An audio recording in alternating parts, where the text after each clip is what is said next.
One of your quotes that I saw, and I don't know where I saw it, could have been your website, it could have been something you said, let food be thy medicine versus medicine as food. Right. I love that. Yep. That's what we're about. Hey everyone, welcome back to the Pursuit of Profit podcast. Today I sat down with Art Cummins. He's the co-founder of the Real Food Academy, headquartered in Miami, Florida. If you're in the area, this place is a must-see. 5,500 square feet dedicated to clean, healthy cooking. Real Food Academy is on a mission to teach both kids and adults how to cook using real, nutritious ingredients. As they like to say, echoing Hippocrates, let food be thy medicine, not medicine be thy food. They have a really strong Item 19 disclosure. Their corporate store in Miami is generating over $2.2 million in revenue and netting over $270,000. So it's pretty impressive for a cooking classes. If you're passionate about clean living, if you love the idea of getting in early on a fresh concept, and are drawn to the David versus Goliath fight for better food, this episode's for you. Enjoy the show. Well, I really appreciate you being here today. Well, thank you for having me. Yeah, of course, man. Of course. How did you get here? You have a fascinating story about your journey to this point, which every entrepreneur wants to hear. The trials and tribulations of being Art Cummins and how you got to this place. So share with us your journey, if you will. Yeah, so it started very accidentally. I don't know if you remember 2008, but in 2008, I was in financial services. And Maria, like a lot of people in 2008, had kind of waded into the real estate markets, right? So we owned a lot of real estate. I was doing financial planning. And then 2008 happened and we lost everything, right? So we lost all of our properties. My pipeline for all of my financial planning clients disappeared overnight. And it was pretty devastating, to be honest with you. And we didn't have a plan. But in the meantime, because Maria's background was in culinary, she was a great chef. She was invited. A friend of ours had a Montessori school, and she was invited to do a cooking class after school, just while we decided what we were going to do in our life. And so that class became very popular. And then from that class, it started off as this simple class that was not much of a business at all. But then one of the parents said, hey, would you come to my house and do a birthday party for my kid's turning 8 years old next week or whatever? So that's the way this business began. I had nothing to do with it in the early days. It was all Maria.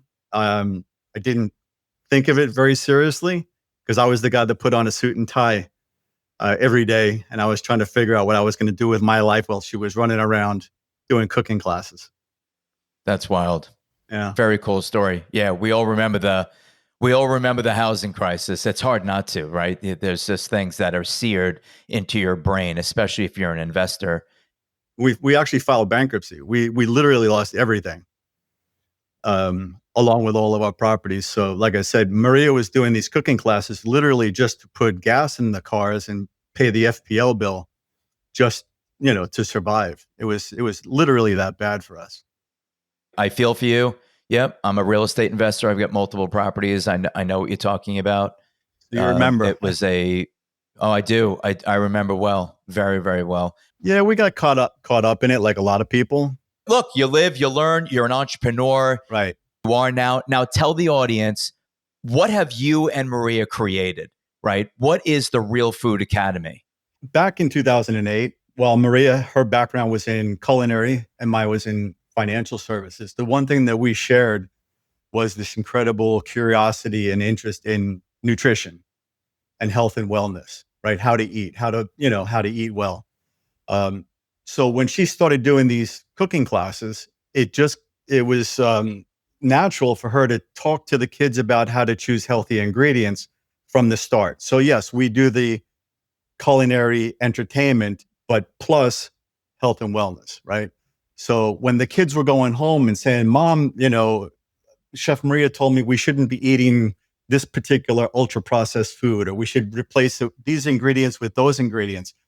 This is what kind of, gave birth to the Real Food Academy, because these parents are coming in saying, I need to meet this Chef Maria who's got my kid pulling things out of the cart at Publix, and the kids are educating the parents. Love And it. so, yeah, so this was a long time ago, and now everybody knows that chronic disease is getting worse and worse. So it was resonating back then and even more now because we've made the connection between culinary education and educating people how to prioritize, how to choose the right ingredients. I love Yeah. it.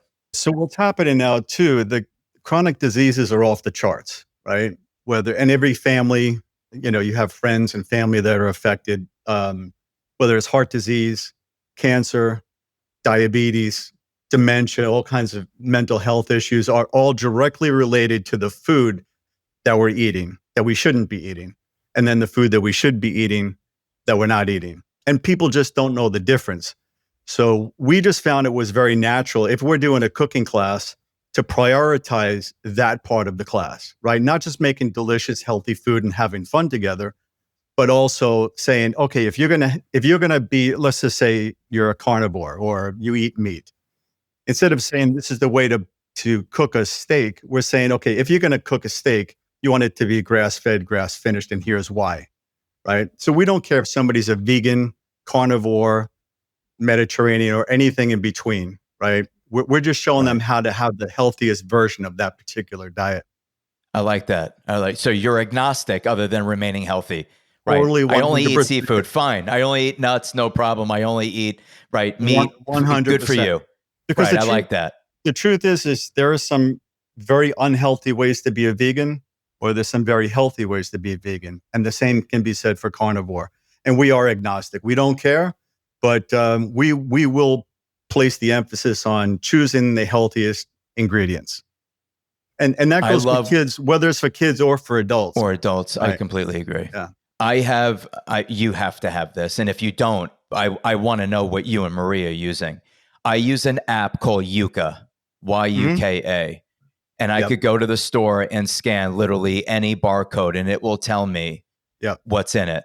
And Yep. it will are you doing We something we like that or similar? I've heard about the app. We don't use it ourselves. We built the curriculum over the years. Okay. So, we have our own app really pretty much, which is our curriculum. So we know when it comes down to whatever the ingredient is, whether it's flour Okay. or oil or sweetener or whatever, we know what we're purchasing, and this is what we teach and have been teaching for 17 years.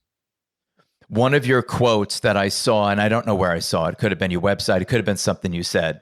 You said something about food and medicine, which reminded me of Hippocrates, right? That's right. That is Where, the quote. Yeah. yeah, let food be thy medicine versus medicine as food. Right. I love that. Yep. That's what we're about. That's That's exactly what great. we're about. Let's get into, so we have the business model. We're open in Miami. We're going back now. You decide to franchise the concept. Yeah. When? So we were approached by a big uh, franchise consulting firm back in 2016. Right before we had a small location in Miami Shores, 1,100 square feet. And just before we moved and we were finishing up that lease, we were approached by this franchise consultant. So this is when we officially started the process. But then when we moved into our current location, which is 5,500 square feet, we had some real big construction challenges. So the few steps that we made along the lines of franchising, it was put on the back burner for several years. And so we didn't really re-engage with the franchising process until probably one, and then COVID happened, right? So then 2000, or well, COVID was what, 2020 and 2021. 2020. Yeah.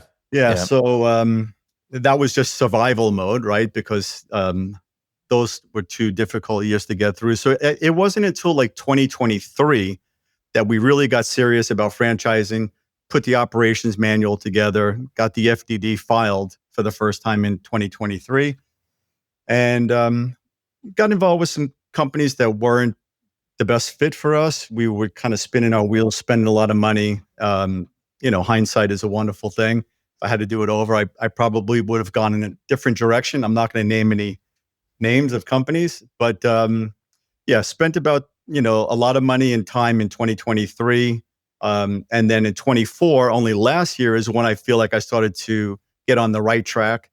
Got involved with some brokered several broker networks, and this is where we're starting to make some traction and get our That's name great. there. Yeah. So for people listening that have ideas and want to be franchisors, what Art is saying is when you enter this industry, some of the worst characters are on the front end of franchising Yes. because they're preying on Yeah. your love for your baby. That's Yeah. what they're preying on. It's like, man, your idea is great. We're going to, for 60 grand, 80 grand, we're going to create all this stuff. We're going to find you franchisees. It's all bullshit. Yeah. It's all Yeah. bullshit. Okay. Yeah. So And be very it's sad to careful on the say. front end. Yeah, it's true. It's true. And I would say if somebody is in that situation where you're thinking about franchising, do your homework, and I didn't. This is a really big franchise consulting firm. And I did a little bit of due diligence, but I not enough, obviously. And so I just Yeah. went all in and put on my I'm blinders with you. because that's kind of my nature. Just, okay, just tell me what to do and I'll do it. And I just kept following their advice. And then as soon as I got the FDD filed and the operations manual, they had an affiliate company that would take over all the marketing, right? And that was also not a very good fit. But Yeah. so you live and learn, and That's right. most of the things I've learned in my life, it's been the hard way. So, and that's no exception. Go through, if you will, services. I want to wrap my head and I want the audience to wrap their head around exactly what services that you're providing and how we monetize this business. Okay. So the original name of the company was Cooking with Kids Miami. Okay. That was in 2008. In the beginning, we only worked with kids. As I told you, the cooking class, that was the first thing we did, was cooking classes. Then, as I mentioned, the birthday parties. A teacher would come in and say, hey, would you come to my classroom and do a cooking class for my students, right? That's how our field trip program was born. And then in 2010, we got our own location, and that's when we were able to add the camp program. So basically, when schools are closed, we're open, whether it's summer camp or winter camp, spring break camp, or teacher work days, Martin Luther King Day, President's Day, whatever. That's a big part of our business. So we were able to add that in 2010. And then the parents they were simply looking at all the fun the kids were having, and they were like, when are you going to do a cooking class for us? And they were working on Maria for a while. And in 2014, we said, okay, we introduced adult cooking classes. Then we introduced adult parties, right? Could be birthday parties, could be a team building event for companies. And I think that's when our company really exploded. In fact, we had an 1,100 square foot space in Miami Shores. We were turning away a lot of business back then. And that's when we looked at our place now, and it's 5,500 square feet, which is, we're not recommending our franchisees go to 5,500 square feet. We definitely utilize every single square inch of that place. But I guess probably one of the questions you'll be asking me. So since we're talking about this, since we're talking about this now, space, that I started out with that space because that space is remarkable. That I know that's flagship, and I was curious. What are you suggesting the franchisees? A 2,000, 2,500 max? Yeah. So we fell in love with that space for all the obvious reasons, and if anybody sees any pictures, they'll understand why. But when we decided on the square footage that we're recommending, we landed on 2,400 to 2,800 square feet. Okay. And the reason for that is that we know that we've turned away so much business with that smaller square footage, and we know what our party size is. A kid's birthday party of 25 kids is kind of average for us. A team building event of 50 adults is average for us. So we attract a lot of bigger groups. Wow. And so it was just a matter of kind of coming up with that sweet spot. We don't want somebody to be paying more rent than they need to be paying, right? Because the bigger the space, the more they're going to be paying. But we also don't want them to experience what we were experiencing, which is turning away a lot of bigger groups, right? So we landed on 2,400 to 2,800, and we think that that's going to work just fine. You've heard from some incredible franchise brands right here on the podcast. If you're sitting there wondering which opportunity might be the right fit for you, we're here to help.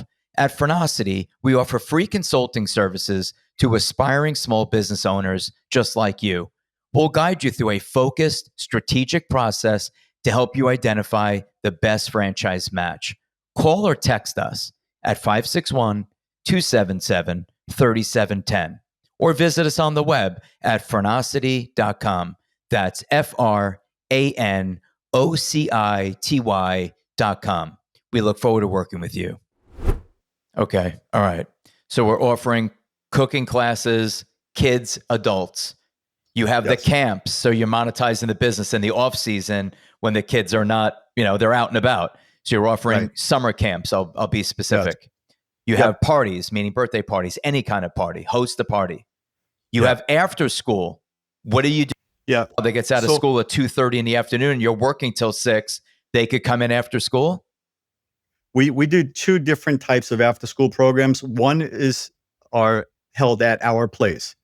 So if the kid is in a school nearby and that school doesn't offer after school programs in that school, we have them come to us, right? At the same time, we go out to different private schools in the area. So where they offer different enrichment programs, like soccer or tennis or whatever, and cooking, we will provide the cooking program in those schools. So we have 2 different versions of after school programs at the same time, Monday through Friday. If you looked at the business, I think it's awesome. I love it. And I love multiple legs on a stool. I don't like one-legged stool businesses. Like, for example, with all due respect, we only do cooking for kids. I don't like it. Right. I need multiple legs on the stool. I want to know that there's more revenue opportunity, more ways to scale, more people can say I go there. It's a force multiplying effect. I don't 100%. like one-legged stool businesses. Yeah, so I totally agree with the direction you've taken a company in. What is that mix of business though? Cliff, half of our revenue is actually kids and half of it is adults or not even close. How's that mix? It varies from year to year, right? But it's this past year, it was about 65% kids and 35% adults, right? Okay. Kids are a driver in our business. We do 2 kids' birthday parties on Saturday and 2 on Sunday, almost every single week throughout the year, right? Very rarely do we have an opening for a kid's birthday party. And then camps.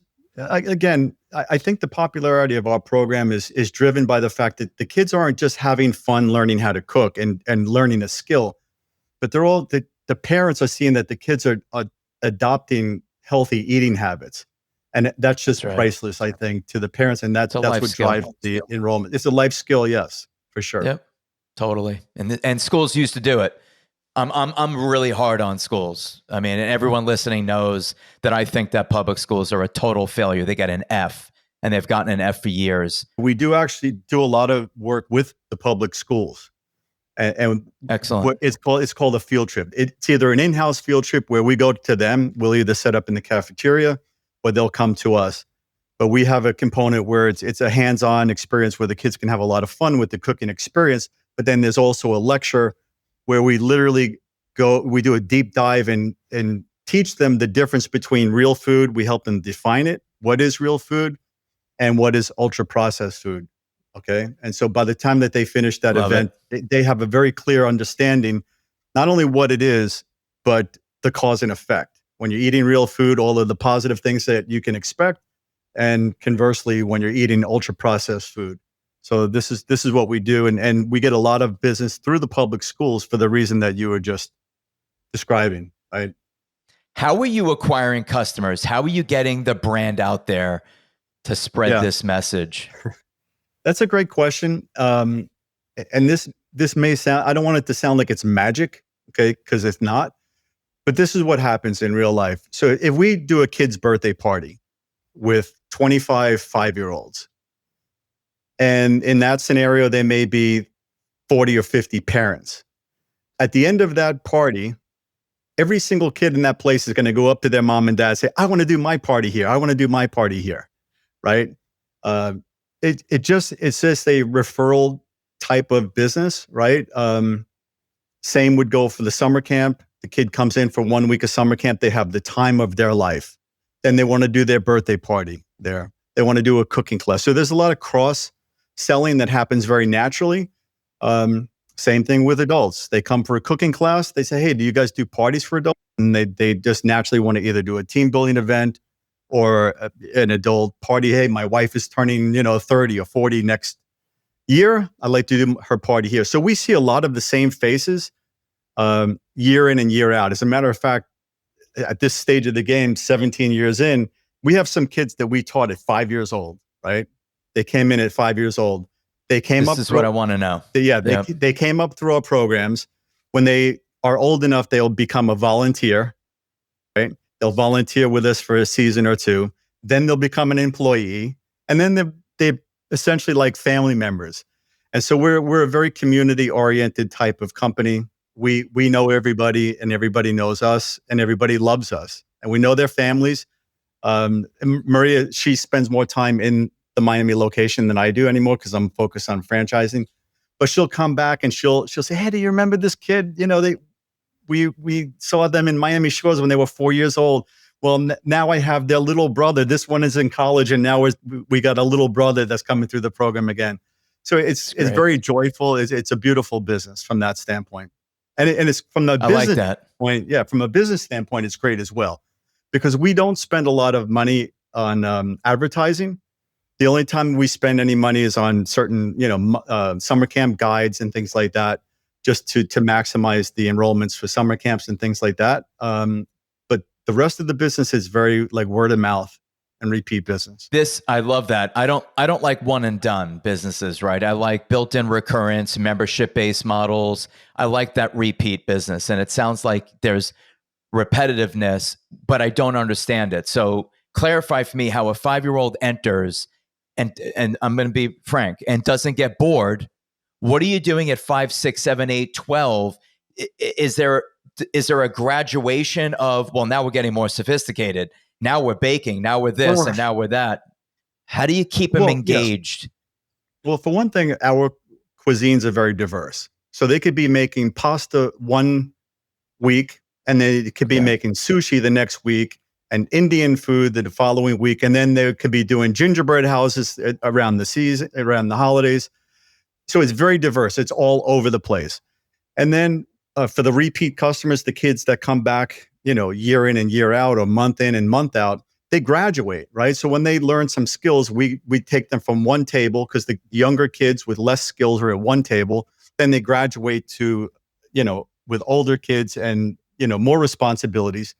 So they're always being challenged within our curriculum, right? They're going from one table to the next. Okay. Talk about pricing. How are you pricing this service? And is there multiple pricing, levels? Yeah. So it's kind of all over the place, because we do a lot of different things. But the easiest ones to talk about, I guess, would be like the kids' cooking classes are $45. How long is it? Am I in the class for the $45? Oh, it's a 90-minute class, 90 minutes. So 9:30 to 9:30 to 11:45 every Saturday morning. Then the after school programs, there's one price for the younger kids. The teens are a different price. Summer camp is 9 a.m. to 3 p.m. Monday through Friday. That's $575. We recently, actually it's a couple of years now, we increased the pricing on the summer camp, because we were selling out our summer camp at 60 kids, and people were just really begging Maria to, please, my kid's friend signed up, please, get me in there. And we were at $375 per week. And so I said, well, this is insane, because it was just too many kids. And I just felt that we weren't given the quality of the service that we could be. So I said, okay, so we went from $375 a week to $575, and we've reduced the number from 60 down to 40. And now we have the same problem again, where, she's always buttoned up against that. We're sold out, by the way. So the summer camp, you talk about pricing. How do we know that the pricing is correct? Because we sell out every single seat, every single week, every single summer for the last 15 years. There's not. And you're cooking the whole time, or no? You're interspersing other activities, the Miami aquarium, and it's like things like that. Well, we do breakfast, lunch, and an afternoon snack. But they do all kinds of competitions and restaurant games and all kinds of fun things to keep the kids busy. So they'll finish making their breakfast, they'll get them up, they'll move them to another part of the academy, do some sort of a game while we clean the table and reset it for the next meal. Okay. What is the traditional staffing model of the business? I think if for every 10 kids, we may have one chef and one assistant. So there's one chef that's going to keep their eyes on the kid, that's going to be working with them Right. closely. Then the assistant is kind of running around, grabbing ingredients, cleaning up, and that sort of thing. So maybe one or two staff for 10 to 12 kids is a guess. So don't hold me to that if I'm wrong. Yep. But then we have a dishwasher or dishwashers, depending on the number of kids overall. Let's just go through item 7. This is the size. This is the demographics of the area that we operate in. I mean, to afford some of these services, that you have to be in, I don't know, middle class to upper middle class to affluent areas. Yeah. So, and then let's break down the item 7. Yeah, good question. So the territories that we're looking for when we map them out, we're looking for 150,000, a number of people in the $150,000 annual income range, right? And household. Then up to 150 household income, yes. And then our FDD provides up to 150,000 in total population. So depending on the area, it could be a bigger radius, a smaller radius, but 150,000 people in that radius. As far as the item 7 goes, our range is 332,000 to 511,000. Okay. Are you the 511? Is that why you disclosed 511? We don't have any franchisees yet, right? So when we sat down to build item 7, we had to do the low range, right? And then the higher range, right? So we, for example, if they're going to buy a refrigerator or a freezer, we would say, well, this would be kind of a best case scenario that you could purchase a freezer. And this would be like the worst case scenario, so that would be for the equipment line, right? So it's broken down by line, as you know. And so, no, these are estimates, right? That take into consideration everything that a franchisee may be investing to open a real academy. Okay. What are the hours of operation? Let's talk a little bit about lifestyle. Am I there 7 days a week? Is this a 5-day-a-week biz? Well, that depends. We offer 2 different business models. One could be the owner-operator, which is the way we started out, Maria and I. Now we're more of a semi-absentee because we're working more on the franchising part of it. So it depends on which model that you adopt, right? If you're the owner operator and you're going to be there with your sleeves rolled up and you're going to be doing the classes and things like that, you're going to be the primary person, right? But you're going to have somebody else that's going to, you can't be there 7 days a week, right?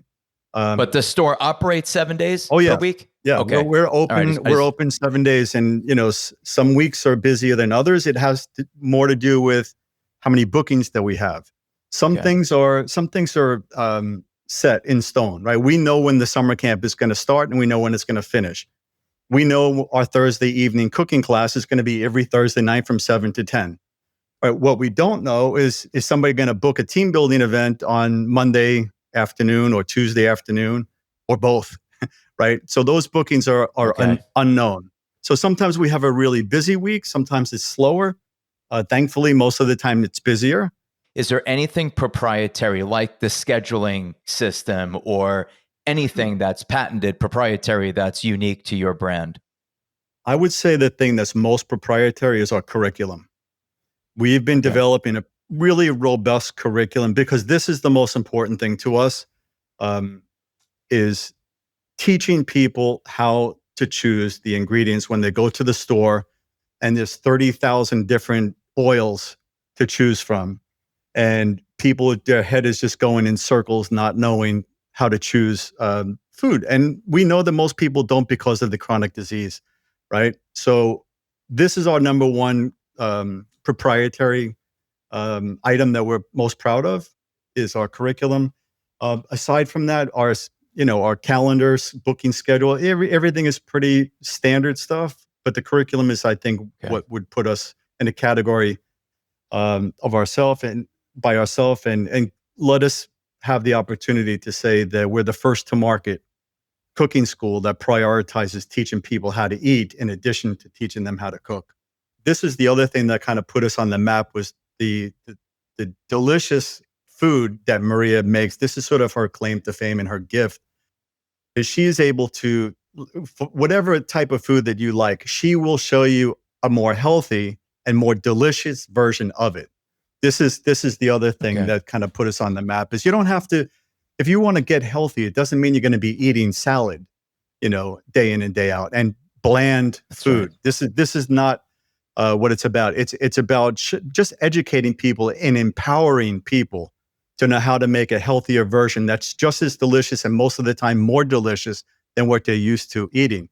Absolutely. Because we would rather have people avoid getting chronic disease because if you have, everybody has got problems today, right?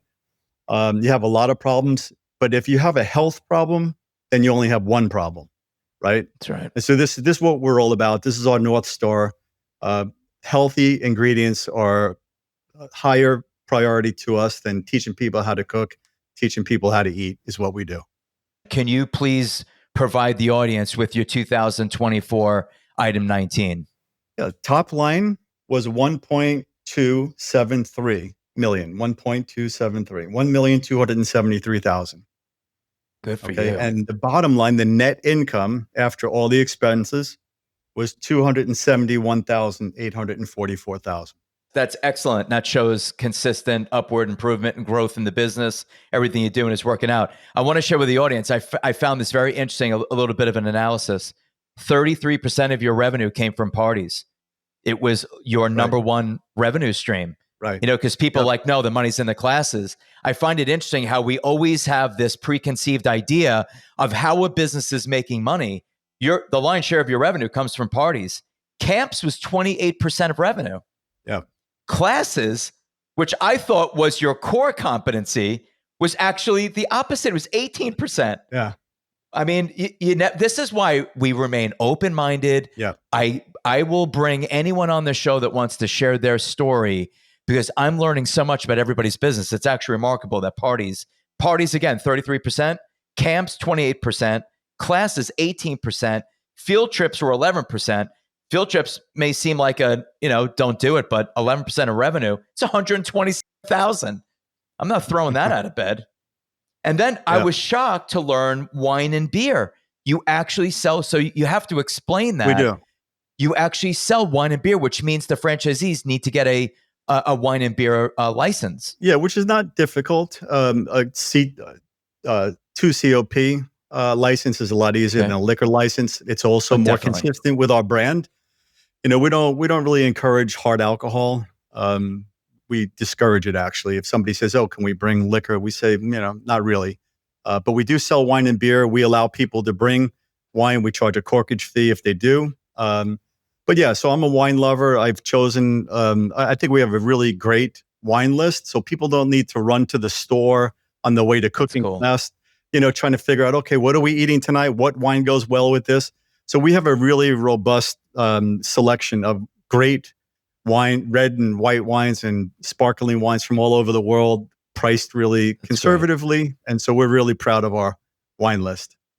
Yeah, it's 4% of revenue. Yep. It's 50 grand. Yep. Your cost of goods and supplies, which sound like they include paper and everything, was 16%. And obviously, you've made it very clear using high quality ingredients. Yep. Your labor costs were 28%, and your net was over 20% net to the bottom line in Miami, 5,500 square feet, doing $1.2 million. Nice business you've built, Art. Tell your wife, I think it's very impressive. Congratulations. I don't know if you know this, and you can look this up. People always talk about it. Do you watch the Shark Tank? I have, yes. You watch it? Did you? Now, these guys are worth hundreds of millions, and some are billionaires on the show. There's nothing exciting about $1 million revenue number if you're a billionaire. Right. Do you ever notice how excited that the sharks get when they go, "What were your revenues last year?" and they say anything over $1 million? They're like, "Whoa!" If you did a compilation of presenters saying, "I did $1 million last year," with the entire Shark Tank reaction, do you know why that is? Because 94 to 96% of all businesses in this country do less than $1 million. That's why You're in an exclusive club. We'll call it a 4 to 6% club. Anyone doing over $1 million, a lot of people don't realize that when someone's doing $1 million, it's not like, oh, okay. It's a big freaking deal. It's a big deal. You're in a very unique club as a small business owner to do over $1 million. And, you know, on the show, we just kind of talk about it, but we don't really put emphasis on how much $1 million is an impressive number. Especially with $1 million means nothing to me if you have a net negative number. And it's like, yeah, we did $1 million last year. We lost four grand. If you're doing a 20% net in brick and mortar food, I think that's impressive. I think what you're doing is great. You know what I would add to that is, please. Yeah. So doing over $1 million is great. But if you're miserable to earn that money, there's not, you know, it's nothing to really brag about. But if you're having a lot of fun and you're having a lot of joy in your life, this is the other thing that I try to emphasize too. You know, we have a great environment. It's very low stress. The customers are like floating out the door on cloud 9. You know, people love what we're doing. So people are just happy to be there. We have thousands of our reviews, and you could check it out yourself. 5-star reviews, not 4.9, not 4.8. But 5-star reviews through Yelp and Google, 5 stars, which, you know, I think speaks for itself. Totally. I always look up reviews. Everyone tells me how great their brand is. I let the public determine how great it is. Right? It's so true. And so it's very impressive what you've done. For that too, you know, so making the money is great, right? Having a great net income is great, but being happy about what you do day in and day out, I think is more great than anything, right? When your staff loves you, your customers love you, you're doing something that's very positive in the community. I could not be happier than to be a co-founder with my wife in the Real Food Academy. It's great. I love it. On that note, you can't close better than that, man. That was a great close. I really appreciate your time with me. I think the audience has learned an awful lot about you, the brand, your background. It's impressive concepts. Anyone has any interest, reach out to me, reach out to Art. Would love to share the story. All right. Thank you again for coming on. I really appreciate it. Thank you, Cliff. Thank you so much. Great talking to you. Thank you for listening. If you enjoyed this episode, be sure to like and subscribe so you never miss out on more great content. And if you're considering investing in a franchise, whether it's the brand you featured today or another opportunity, we're here to help. Visit us at Franocity.com. That's FRANOCITY.com. We love to help you take that next step towards business ownership.